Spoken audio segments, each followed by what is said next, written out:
Everyone, কেমন আছো তোমরা সবাই বলো? আশা করি ভালোই আছো। আমি কিন্তু মোটেই ভালো না, কারণ আমি গরম লাগছে আমার। তাছাড়া আমি একটা জায়গায় গিয়েছিলাম, তো আস্তে আস্তে অনেক সন্ধ্যা হয়ে গেছে।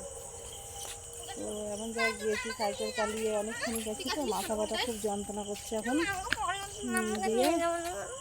তাই এই আসলাম, দেখো সন্ধ্যাবেলা গিয়েছি, এখন এলাম। ভালো লাগছে না তো, তো সারাদিন ব্লগ কিছু করতে পারিনি, তো এখনই আলাম না, তাহলে একটু ব্লগটা করেই নিই তোমাদের সঙ্গে।